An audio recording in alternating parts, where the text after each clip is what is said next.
السلام علیکم ورحمۃ اللہ وبرکاتہ۔ میرے قابل احترام بزرگ دوستوں، میری پیاری ماں بہنوں، تبلیغ کہتے ہیں کہ جو آپ کو دین کی بات جانتے ہو وہ دوسروں کو بتانا اور دوسروں تک پہنچانا۔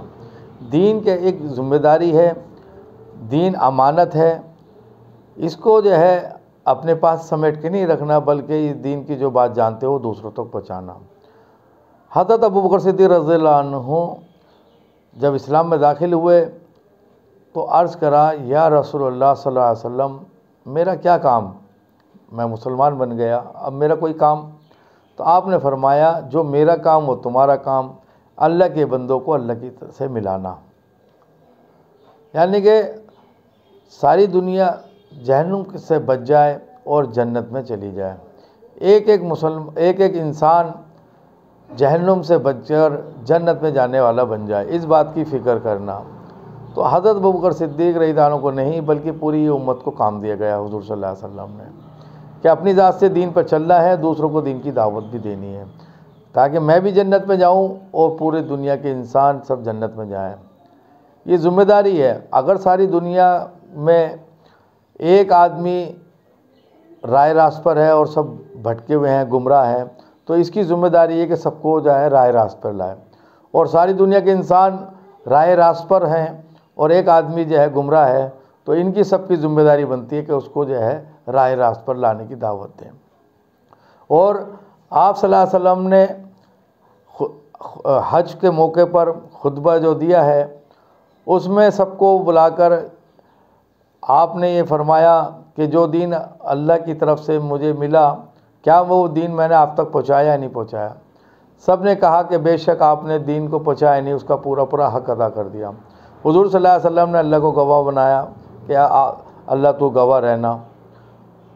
پھر اس کے بعد میں حضور صلی اللہ علیہ وسلم نے بہت سی نصیحتیں کریں، اور ساتھ میں پھر یہ کہا کہ تم اب جو دین تم تک پہنچا ہے، جتنے بھی حاضرین ہیں، تمہاری ذمہ داری ہے کہ جو آنے والے غائبین ہیں لوگ، ان تک یہ دین کی بات کو پہنچایا جائے۔ تو سارے صحابہ تقریباً جتنے بھی اس ٹائم 1.25 لاکھ صحابہ دنیا میں تھے، تو سب نے جو ہے دین کی دعوت کو، دین کی محنت کو کرا ہے، دین کی دعوت کو دینے کے لیے جان مال وقت لگایا ہے۔ یہ دین جب پوری دنیا میں پھیلا ہے، یہ دعوت کے ذریعے دین پھیلا گیا ہے۔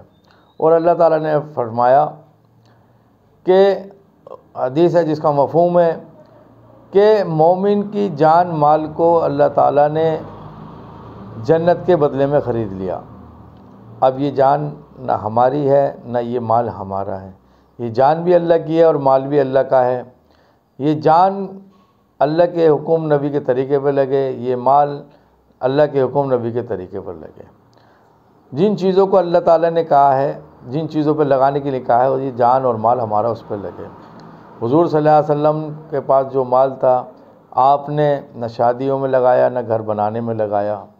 حضرت خدیجہ رضی اللہ عنہ کتنی مالدار، مکے کی سب سے مالدار عورتوں میں سے تھیں، لیکن آپ کی جب شادی ہو گئی حضور صلی اللہ علیہ وسلم سے، تو وہ حضور صلی اللہ علیہ وسلم نے وہ سارا مال اللہ کے حکم و نبی کے طریقے پر، اللہ کے کلمے کو بلند کرنے میں، دنیا میں پورا دین پھیل جائے اس محنت کے لیے، وہ سارا مال خرچ کر دیا۔ آپ نے گھر نہیں بنائے بڑے بڑے کہ بھئی بہت محل بنائے کر، نہ آپ نے جو ہے اس کو دنیا پہ لگایا، بلکہ دین پھیلنے میں، اللہ کا کلمہ بلند ہونے میں لگایا۔ آپ کے کپڑے دیکھیے کہ آپ پیمند لگے ہوئے ہیں کپڑوں پر، آپ کا گھر کتنا چھوٹا تھا اور کوئی پکا نہیں بنا، کھجوروں کی چھال سے وہ بنا ہوا تھا گھر، تو آپ کا گھر بھی ایسا۔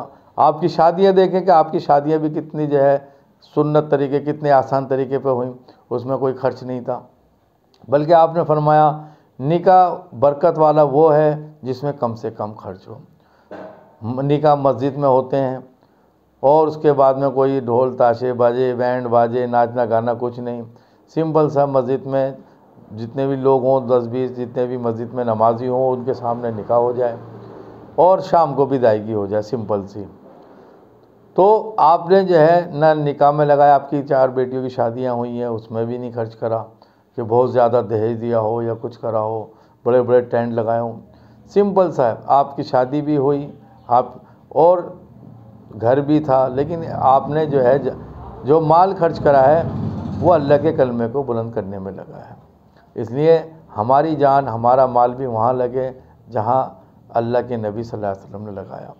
ہماری جان کا، مال کا صحیح استعمال ہو جائے، یہی جو ہے اس کام کی محنت سے چاہا جا رہا ہے کہ امت کا جان مال وہاں لگے جہاں اللہ کے نبی صلی اللہ علیہ وسلم نے کہا ہے۔ اللہ تعالی ہماری جان مال کو قبول فرمائے اور دین پہ لگانے کی توفیق عطا فرمائے۔ الحمدللہ۔ السلام علیکم۔